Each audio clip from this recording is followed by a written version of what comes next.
Bienvenidos a En la mente de la máquina. Hoy nos vamos a meter de lleno en uno de los temas más debatidos y que más nos preocupan ahora mismo, los riesgos de la inteligencia artificial. A ver, todo el mundo habla de esto, que si los coches autónomos, que si un sistema se puede volver loco, pero seamos sinceros, la conversación general es un auténtico caos. Oímos hablar de sesgos, de desinformación, de riesgos que podrían acabar con todo, pero está todo mezclado, y al final es muy difícil saber qué ruido y qué es importante de verdad. Y es que el kit de la cuestión es que no tenemos un lenguaje común para hablar de esto.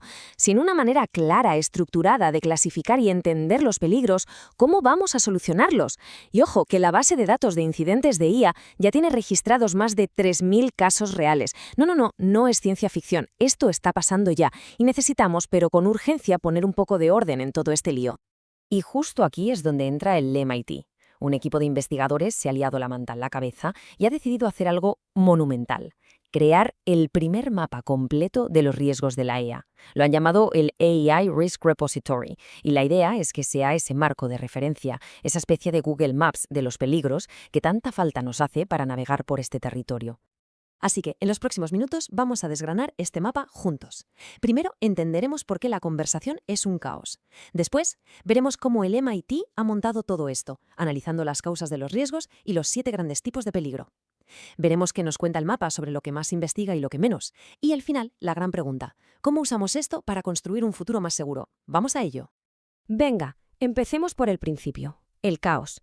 ¿Por qué es tan difícil tener una conversación clara sobre los riesgos de la IA? Pues porque cada uno usa sus propias palabras. Es como si dos médicos hablaran de una enfermedad, pero cada uno la llamará de una forma distinta. Sería imposible, ¿verdad? Pues con la IA pasa algo muy parecido. Lo que para una empresa es un riesgo de privacidad puede ser algo totalmente distinto para un gobierno. Y ojo que esto no es ninguna tontería. Como dice esta cita del Consejo de Comercio y Tecnología de Estados Unidos y la Unión Europea, sin un lenguaje compartido es que es imposible crear leyes que funcionen, hacer auditorías que sirvan para algo o simplemente que los equipos que desarrollan la IA sepan a qué se enfrentan. Necesitamos una partitura común para que todos toquemos la misma canción. Y aquí es donde el trabajo del MIT se vuelve absolutamente clave. Han creado una herramienta para poner orden en toda esta confusión, su repositorio de riesgos. Y lo mejor es que no es un simple informe que se queda en un cajón. No, está diseñado para ser un ecosistema de conocimiento, algo vivo, que evoluciona a la vez que lo hace la propia IA. Fijaos en este esquema que el proceso tiene miga. No empezaron de la nada, se curraron una revisión sistemática de 65 clasificaciones de riesgos que ya existían, de ahí sacaron nada menos que 1.612 riesgos concretos y los metieron en una base de datos, y a partir de ahí, de todo ese conocimiento, crearon su propio sistema. Ahora, aquí viene lo interesante. Al analizar todos esos riesgos, los investigadores se dieron cuenta de que no se podían meter todos en el mismo saco. Había como dos niveles de análisis. Por un lado, las causas, el por qué pasa algo. Y por otro, los tipos de daño que se pueden causar, el qué es lo que pasa. Y claro, esto les obligó a crear no una, sino dos clasificaciones distintas, pero conectadas entre sí para poder entender bien todo el problema. Venga, vamos a meternos con la primera, la que llamaron taxonomía causal. Esto es como el trabajo de un detective. Descompone cada riesgo y responde a 3 preguntas clave: ¿quién?, ¿por qué? ¿Y cuándo? La primera pregunta: ¿quién? La entidad. El riesgo puede venir de una decisión humana, como un programador que mete un sesgo sin querer, o puede venir de la propia IA, como un algoritmo que, por su cuenta, empieza a recomendar contenido peligroso. La segunda: ¿por qué? La intencionalidad. ¿El daño era el objetivo, como un ciberataque con IA? Eso sería intencionado. ¿O fue un accidente, una consecuencia que nadie esperaba? Por ejemplo, un chatbot que da un mal consejo y le hace perder dinero a alguien. Eso sería no intencionado. Y la tercera y última pregunta: ¿cuándo? El momento. El problema puede surgir antes de que la IA se lance al mundo, en la fase de diseño, o puede aparecer una vez que ya está funcionando e interaccionando con nosotros. Y claro, al aplicar este análisis a los más de 1.600 riesgos, salen datos muy reveladores. Lo que vemos en este gráfico es sinceramente fascinante. Un 41% de los riesgos vienen directamente de la IA, superando por poquito al 39% de los que causamos los humanos. Y otro dato clave: un 35% de los riesgos no son intencionados. Esto desmonta la idea de que el peligro principal son los malos. No, los accidentes, los errores, los efectos que nadie previó son una parte enorme del problema. Vale, ya hemos visto el porqué de los riesgos. Ahora vamos a por el qué. La segunda clasificación del MIT es la taxonomía de dominio, que es, digamos, el corazón de este mapa. Agrupa todos los peligros en 7 grandes categorías. Nos da una visión panorámica de todos los frentes que tenemos abiertos. Aquí los tenemos. Estos son los 7 continentes en nuestro mapa del riesgo. Desde la discriminación y el contenido tóxico, pasando por la privacidad, la desinformación, el uso malicioso, hasta los problemas en cómo interactuamos con las máquinas, los daños a la sociedad y el planeta, y por último, los fallos de los propios sistemas. Ahora vamos a ver cada uno con ejemplos del informe que son muy claros. Primero, discriminación.